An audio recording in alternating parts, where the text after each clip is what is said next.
es la condición básica y fundamental de toda la vida humana, dijeron los clásicos hace algún tiempo. Y lo es en tal grado, reflexionaron también, que hasta cierto punto debemos decir que el trabajo ha creado al propio hombre. En lenguaje de género, la mujer. El trabajo es fuente de ingresos, pero no es únicamente eso. De acuerdo a la Constitución nuestra, la Constitución de Cuba, el trabajo es un valor primordial. El trabajo es un derecho, un deber social y un motivo de honor de todas las personas en condiciones de trabajar. En el programa anterior abordamos aquí la manera en que el Estado organiza, tiene a disposición ofertas laborales en el país acordes a las necesidades de cada lugar y claro está en concordancia también con la preparación, con la calificación de cada cual. También explicamos que existen programas diseñados y opciones para todas aquellas personas que lo que quieren es estudiar. No existe, por cierto, una única vía, son varias las maneras para estudiar, desde los niveles más básicos hasta los de mayor calificación. Entonces, si no estudio, si no trabajo, a pesar de que existen opciones para ambos caminos, si no hago ni una cosa ni la otra, ¿estaré cometiendo un delito? ¿Pueden existir consecuencias si no estudio y si no trabajo? Dicho de otra manera, ¿es obligatorio en Cuba trabajar o estudiar? Buena parte o tal vez una parte de las personas que no estudian y no trabajan, ¿qué hacen? ¿A qué se dedican?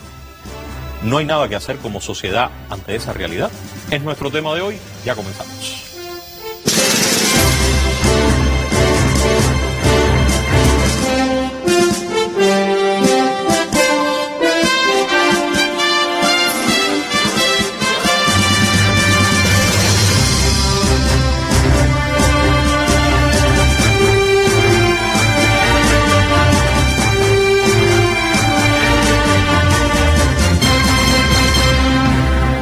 Y es un tema que abordó hace muy pocas horas el diario Granma. En tanto voy presentando a mis invitados, quiero compartir aquí, por favor, el artículo de Granma. Quizás usted lo leyó. Ante el delito, dijo Granma, ante el delito de desobediencia no puede existir impunidad. Y ya están hablando de un delito, pero yo preguntaba, si no es obligatorio, o es obligatorio, pregunto, trabajar o estudiar, ¿por qué delito de desobediencia? Para tratar de responder todo esto, está conmigo el doctor en ciencias, Coronel Rogelio Luis Lazo. Un placer que nos acompañe, coronel. Bienvenido por primera vez al programa. Gracias, es un placer informar a nuestro pueblo. Jefe de un órgano especializado de la policía es usted. El órgano especializado de investigación y proceso de la Dirección General de la Policía. Perfecto, un placer entonces. Está con nosotros también la máster en ciencias, Lismay Mederos, quien es la fiscal jefa de la Fiscalía Provincial aquí en La Habana, aunque no viene a hablar solo por La Habana, sino por todo el país, ¿cierto? Cierto. Un placer que nos acompañe. Gracias, el placer es nuestro, Humberto, estar aquí contigo. No es la primera vez en Hacemos Cuba, ya estuvo hace algún tiempo. Y está con nosotros también la especialista Ileana Gómez Guerra, magistrada, presidenta de Sala del Tribunal Supremo Popular. Magistrada, bienvenida también al programa. Esta sí es su primera vez. Sí, es mi primera vez. Muchas gracias por la invitación. Y no dije que en el caso del coronel también es la primera vez. Así que tenemos de 3, 2. Vamos a comenzar. Aquí está, si tienen a mano pueden googlear, tener el artículo delante, va a ser una especie de guía durante todo el programa, pero quiero oír algo que menciona el artículo de Granma, que es el precepto 31 de la Constitución de la República, que habla precisamente del trabajo. Vamos a verlo. Ya es un artículo que comentamos en el programa anterior donde hablamos de opciones de trabajo, opciones de estudio. Está hablando del trabajo, valor primordial, el trabajo remunerado, que debe ser la fuente principal de ingresos, la remuneración con arreglo al trabajo aportado, se complementa con la satisfacción equitativa y gratuita de servicios sociales universales y otras prestaciones y beneficios. Pero vamos a tratar de ir a las claves de este artículo. Traté de resumir algunas palabras. Vamos con esas claves o esas palabras fundamentales para entender, de acuerdo a nuestra Constitución vigente, año 2019, qué es el trabajo. Artículo 31. El trabajo es un derecho, el trabajo es un deber social y el trabajo es motivo de honor. Fiscal, ¿es obligatorio trabajar en Cuba? ¿Sí o no? Para comenzar. Bien, como bien estipula el artículo 31 y las palabras claves que has esbozado allí, el trabajo es un deber social de los 3 que tenemos en pantalla. Y si bien la Constitución no regula su obligatoriedad, potencia como fuente fundamental de ingreso el trabajo. Usted como individuo tiene que sostenerse usted, su familia, aportar a la colectividad. Cuando usted no trabaja, usted se convierte en una carga para la sociedad. En el caso de la nuestra, una sociedad socialista ofrece múltiples servicios que son de manera gratuita. Y usted tiene una responsabilidad y un deber social de tributar y corresponder a eso. También nosotros, en nuestra sociedad, el bienestar colectivo prima sobre el individual. Y ahí está entonces la responsabilidad suya de aportar y se convierte en una obligación moral el trabajo para usted poder convivir y coexistir en sociedad. Coronel, Esto, sí, ¿usted quiere agregar algo? Que veo que me está mirando así como diciendo, ¿hay algo ahí importante que decir? A lo que dice la fiscal, ¿quiere añadir algo usted? En este sentido, la condición de no trabajar o no tener vínculo estudiantil, Sí. por sí sola no constituye una causa para ser objeto de control de una persona. Si nos remitimos a la Constitución de la República, Ajá. donde se definen los deberes de los ciudadanos, establece el respeto a la autoridad y sus agentes. En las relaciones personales, precisamente el respeto hacia el resto de las personas, la colectividad, en función del cumplimiento de las normas de convivencia social. Quiero recordar que estábamos hablando del artículo 90, inciso L, si no pudiéramos buscarlo rápidamente. Por favor, artículo 90, inciso L es algo así como lo que usted dijo. El ejercicio de los derechos y libertades previstos en esta Constitución implican responsabilidades. Son deberes de los ciudadanos cubanos. Y el inciso L dice algo parecido a lo que usted ha comentado. Actuar en sus relaciones con las personas conforme al principio de solidaridad humana, respeto y observancia de las normas de convivencia social. Entonces, si ya dice la fiscal, no es una obligación, pero es un deber, es un valor. Dice por acá el coronel, sí, pero si usted además de no trabajar y no estudiar, tiene determinadas conductas, ya usted se convierte en objeto, está en la vista de la policía y de determinados órganos que pueden comenzar a actuar. Y yo pregunto, ¿y el tribunal puede sancionar a alguien por no estudiar y no trabajar, magistrado? No, realmente el tribunal no puede sancionar a nadie por no trabajar ni estudiar. Sencillamente, si esa persona que no trabaja ni estudia, pero además tiene una conducta desajustada, una conducta nociva, una conducta irrespetuosa para con la sociedad, sí está sujeto a que el grupo de prevención y atención social actúe sobre él de manera sistemática, profunda, reiterada, para adoptar una serie de medidas, una serie de advertencias en función de que esa persona revierta ese comportamiento y que se preocupe por obtener ingresos lícitos del trabajo honrado, del trabajo para satisfacer las necesidades de él y de su familia. Y si de no hacerlo, o sea, de esa persona no incumplir esas medidas, esas advertencias de manera reiterada, sí puede estar proclive a la comisión de un delito de desobediencia que está estipulado en nuestro Código Penal en el artículo 189, apartado 3. Hasta donde voy entendiendo, y ustedes me ayudan, estamos ante tres grupos de personas. Primero, las personas que sí estudian o trabajan. Personas que estudian o trabajan, o que estudian y trabajan. Otro grupo de personas que serían aquellas que no estudian y no trabajan, pero no tienen ninguna conducta asociada con desórdenes sociales, con conductas que puedan tipificar un delito, y que existen mecanismos para combinar a esas personas preventivos a que estudien, a que trabajen y a que contribuyan a la sociedad. Y hay un tercer grupo de personas que son aquellas que no estudian, no trabajan y tienen determinadas conductas que sí pueden estar en el ojo de atención de la policía y de los órganos, en definitiva, que existen en la comunidad. ¿Es así, coronel? Es así. Las personas que además de incumplir sus deberes como ciudadanos, que establece la propia Constitución, no tienen vínculo laboral, no justifican de forma lícita los ingresos personales que le garanticen una solvencia económica, que generan además proclividad a la comisión de delitos, a ilegalidades e indisciplina social, se convierten entonces en personas de interés a partir de su conducta y objetos de control. ¿Personas de interés para quién? Para la policía. Y objeto de control para su observación. Objeto de control de la policía. De la policía. Y la policía no es la única autoridad que interactúa en esto. Sí. La policía forma parte del grupo de prevención y atención social que está representado por las organizaciones políticas, organizaciones sociales, organizaciones de masa, las dependencias del Estado y del Gobierno que están representadas en el Consejo Popular. Y es precisamente la fortaleza que tiene hoy nuestro país, que ese grupo de prevención social representado a ese nivel garantiza el trabajo social con la participación popular. Eso me parece que da una idea de sistema interesante, pero yo quisiera ir un poco más a lo concreto, lo que ocurre en los barrios. Hay mucha gente que está sin estudiar y sin trabajar. Vamos a decir las cosas como son. Hoy, en Cuba, mucha gente no estudia y no trabaja. Y mucha gente que no estudia y no trabaja, además tiene una conducta desajustada. ¿Qué falta para que ustedes realicen eso que me acaba de explicar teóricamente de una forma tan correcta? En primer lugar, las personas con estas características, además de lo que hemos dicho, transgreden los derechos de los demás, sí, perturban el orden social, transgreden las normas de convivencia social y se manifiestan a nivel de comunidad precisamente de varias formas. los que ingieren bebidas alcohólicas hasta altas horas de la noche, profieren palabras obscenas y lesivas a menores y a mujeres, los que practican el matonismo, la guapería, que generan temeridad, al punto de que hay personas que residen en esa comunidad y evitan transitar precisamente por esos lugares en evitación de problemas, los que ponen música estridente hasta altas horas de la noche y violan las normas de convivencia social. Estas propias manifestaciones caracterizan lo que ya está establecido en la propia Constitución y las normas legales en cuanto a la que transgrede las normas de convivencia social, los derechos de los demás, perturban el orden y pueden derivar en otros delitos asociados a esa conducta. Vuelvo con la pregunta que me parece válida su respuesta, pero le vuelvo a preguntar lo mismo.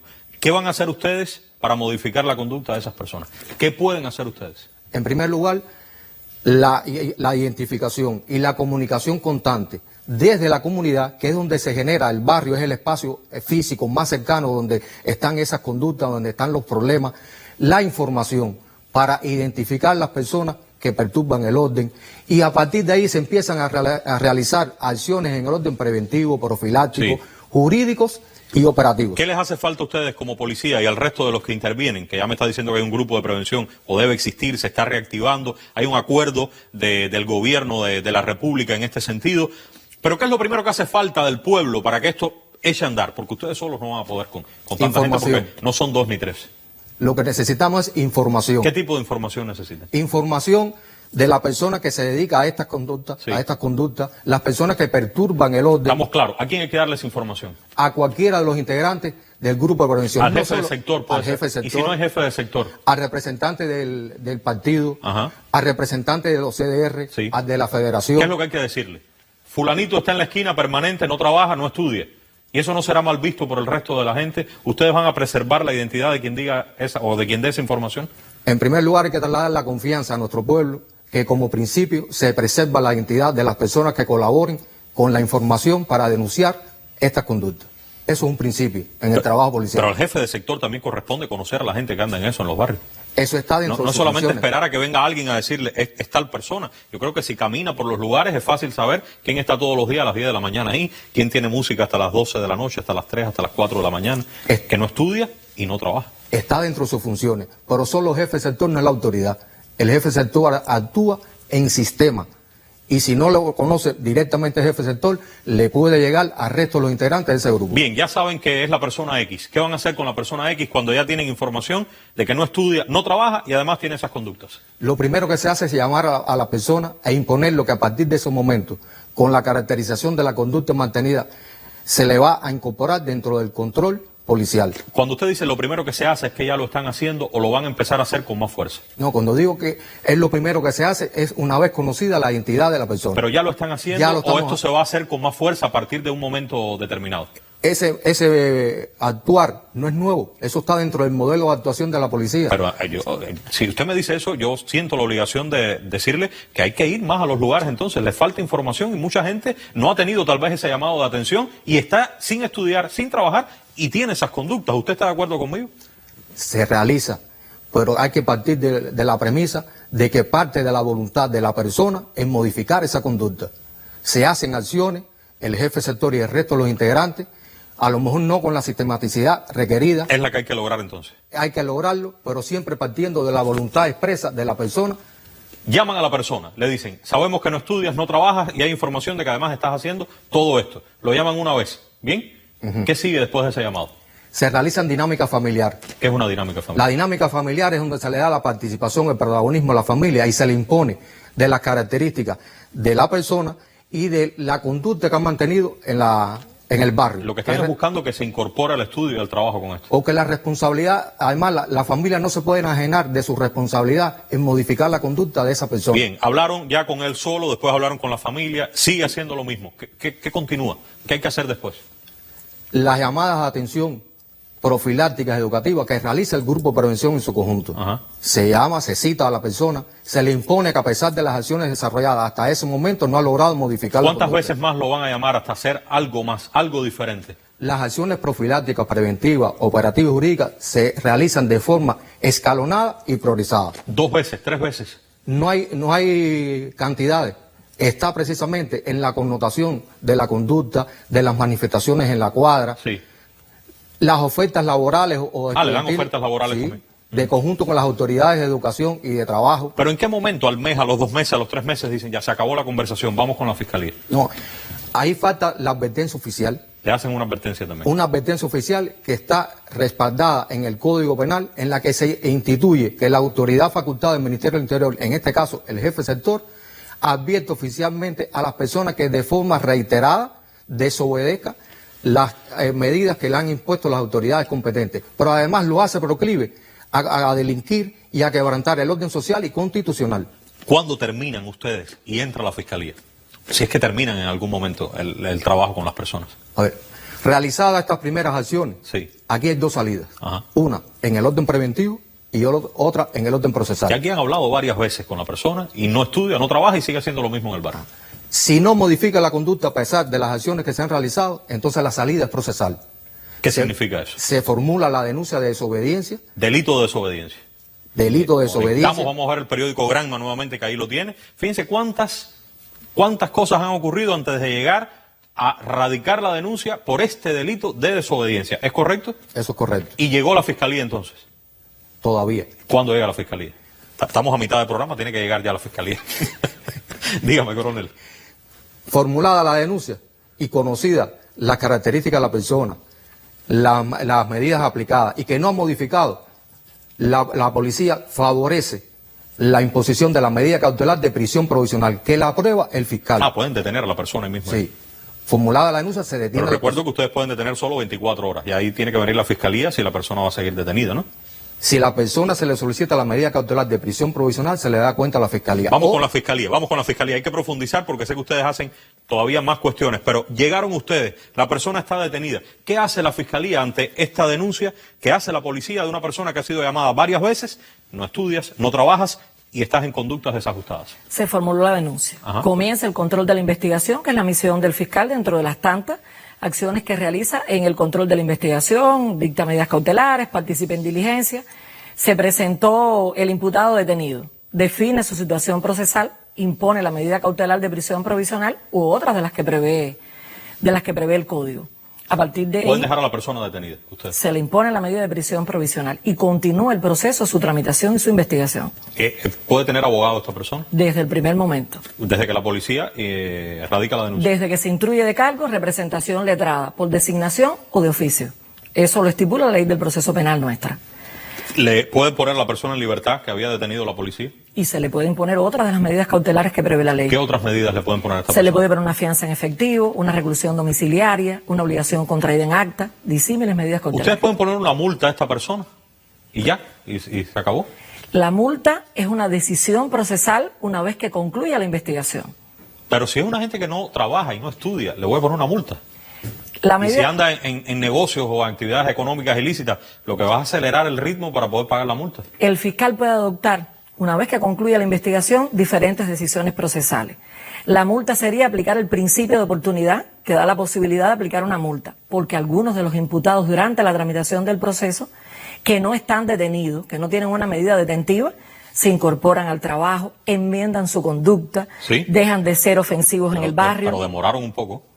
pero lo logran. Pero lo logran. Que no es solo que se incorpora Y a si trabajar. simulan que lo logran, ¿cómo se enteran ustedes? La investigación del Ministerio del Interior durante la tramitación del asunto nos permite a nosotros y de las autoridades y de todos los que conforman la Comisión de Prevención establecer si esta persona realmente, la prevención y la erradicación del proceso penal ha permitido que se incorpore al trabajo y no solo al trabajo, porque recordar que el delito de desobediencia, como hemos mantenido durante el inicio del programa, es no trabajar, pero mantener una conducta que transgrede las normas. Sí, pero si la persona está detenida, ¿cómo va a buscar trabajo?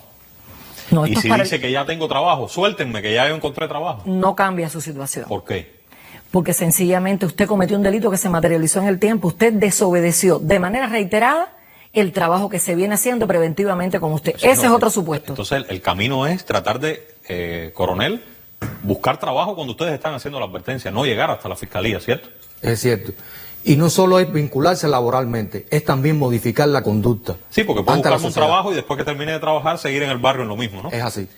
Bien, ¿cuándo llega el tribunal fiscal? ¿Cuándo ustedes remiten al tribunal? Concluida la investigación, con todos los elementos probatorios que conforman la investigación, el fiscal, que ejerce la acción penal pública en representación del Estado, el proceso lo presenta al tribunal para que se radique la causa y se apertura a juicio oral. Con tantas situaciones que pueden tipificar delitos, que me imagino, y que ciertamente son más graves, porque estamos hablando de sanciones mayores, magistrada, el tribunal en este asunto, que la policía estuvo primero, la fiscalía después, órgano de prevención, ¿por qué el tribunal en esto también? Nosotros somos un Estado socialista de derecho y de justicia social, y realmente el encargo social del tribunal es tramitar y dar solución a todos los asuntos que se presenten, o sea, donde la Fiscalía ejerce la acción penal, y esto es uno de los delitos que está tipificado en el Código Penal. O sea, que hacerlo dentro de los parámetros establecidos, cumpliendo las formalidades legalmente establecidas en este delito y en todos los delitos que están tipificados en el Código Penal. Vamos a recordar cuáles son las sanciones. Venga conmigo, por favor, magistrada. Yo las traigo por aquí. Algunas de las sanciones principales y accesorias que establece el Código Penal en ese catálogo amplio. Aquí yo traigo algunas de las principales que pudieran, usted me dice, estar dentro de las alternativas que ustedes apliquen como sanción ante estas conductas, magistrada. Sí. ¿Cuáles son? Aquí está la privación de libertad como sanción principal. Alternativa al trabajo correccional con internamiento, reclusión domiciliaria, trabajo correccional sin internamiento, servicio en beneficio de la comunidad, la limitación de libertad, la multa y en su caso la amonestación. Son algunas de las sanciones que se pueden imponer. Principales. No solamente principales, también están las sanciones accesorias. Vamos a ver algunas de las accesorias, ¿cuáles serían?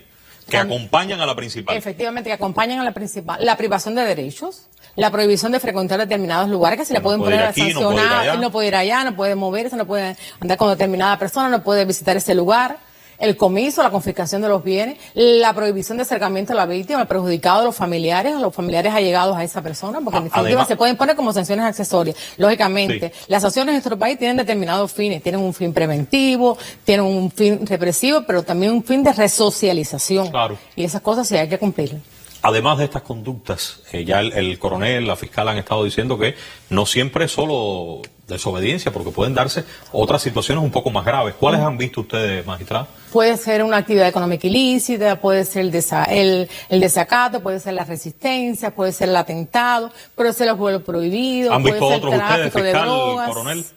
¿Cuáles otros? Portación y tenencia ilegal de armas, juego prohibido, amenaza. ¿Coronel? Desorden público. O sea, que son varias las conductas que... También lesiones también.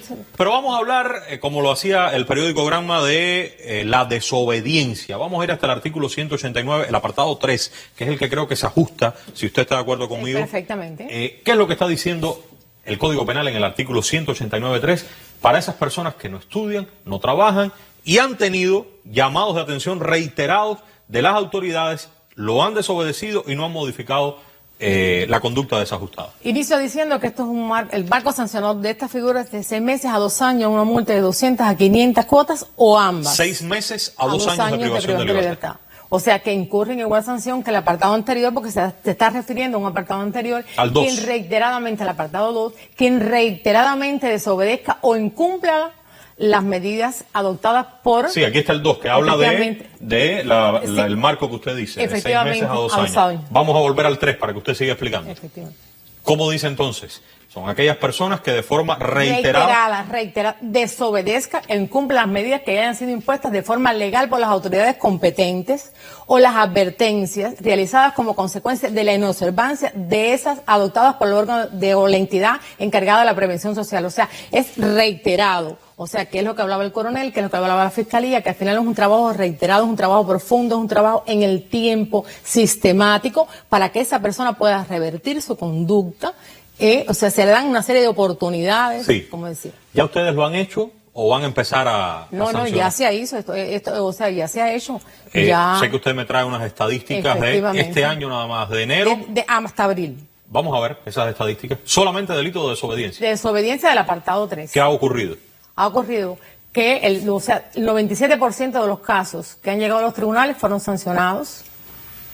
En el caso, 67% de estas penas fueron penas de encierro. O sea, son penas rigurosas, que sea la privación de libertad pura o el trabajo correccional con internamiento. Y el 33% de estas personas fueron sancionadas a penas alternativas. Entre ellas el trabajo correccional sin internamiento y la limitación de libertad. O sea, que el 97% de estos casos que usted explicó coronel, que usted explicó, fiscal, que llegaron a los tribunales fueron sancionados. 97, solo 3 quedó absuelto y el 67 con penas de encierro. Agradezco, magistrada. Ya estamos en la recta final. Voy a tratar de resumir brevemente. ¿El que no estudia y no trabaja irá automáticamente a los tribunales, coronel? No necesariamente. Fiscal. No. Tampoco. ¿Quién irá? ¿Quién podrá ir, coronel? Quien además de no trabajar, no estudiar, mantenga una conducta desajustada y quebrante las normas de convivencia social, perturbe el orden social e invada los derechos de los demás. Fiscal, las garantías para esas personas del debido proceso. Todas las garantías establecidas durante la sustanciación del proceso, porque el fiscal vela por el cumplimiento estricto de la ley. ¿Y el tribunal cómo lo hará? Lo hará, cumplirá su encargo social, aplicará una justicia judicial efectiva en este delito y en todos los delitos que están tipificados en el Código Penal. Vamos a hacer una pausa nada más y volver en 7 días, pero a Radio Rebelde. En Haciendo Radio, yo los espero cerca de las 7 de la mañana, van a estar los 3 para seguir hablando. Yo creo que aquí se ha dicho muy claramente, pero voy a tratar de resumir que alguien que no trabaje, alguien que tampoco estudie, así sin más, bueno, eso es verdad que no es delito. Creo que eso no lleva mucha más interpretación, no lo es. Lo que pasa es, vamos a poner los pies en la tierra, vamos a hablar claro, que pueden existir personas, existen personas que no trabajan y que pueden tener fuentes de ingresos totalmente legales, remesas, otra persona que le proporcione sus ingresos, ahorros, que pueden ser considerables, etcétera, etcétera. Eso es posible. Pero vamos a seguir hablando claro. Esa no es la generalidad. Para seguir hablando así, hay que decir que aquellos que no estudian y que no trabajan son generalmente los que tienen tiempo. Son los que tienen tiempo de sobra. Y son los que en no pocas ocasiones invierten ese tiempo en ser los desagradables en una comunidad. Son los que pueden alterar el orden hasta cualquier hora. Claro, porque no hay apuro para descansar. Cuando usted que trabaja quiera dormir, debe soportar la graciosa fiesta, la música, la voz alta, o el grupo habitual de la esquina hasta las 2, hasta las 3, hasta las 5 de la mañana. Muchos de los que no trabajan y tampoco estudian son los que alteran el orden en espacios públicos, los que portan armas blancas, los que realizan sostenidas actividades económicas ilícitas. Por cierto, la mayor parte de las veces con recursos del Estado, esos que son muy escasos, esos que hay que cuidar cada día más. La idea que me queda después del primer programa de este tema y este de hoy es la siguiente. Existen opciones de trabajo y existen opciones de estudio en este país. Desde los puestos que exigen menos esfuerzo hasta otros muchos de mayor calificación y de mayor remuneración también. No todos tienen mala remuneración. Existen ofertas en los sectores estatal y no estatal. Es posible estudiar también si lo que usted quiere es estudiar. Aquellos que decidan, no voy a estudiar, no voy a trabajar, no podrán ser sancionados por esa decisión. Pero si además de no trabajar o no estudiar, usted mantiene una conducta desajustada, con todo lo que sabemos, somos tontos, ¿qué significa una conducta desajustada? Y las autoridades lo llaman a contar y usted no asimila el llamado y sigue exactamente igual, entonces ahí sí habrá consecuencias.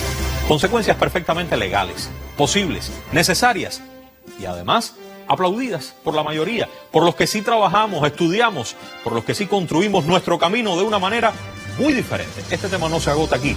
Volveremos y será pronto. Muchas gracias a todos.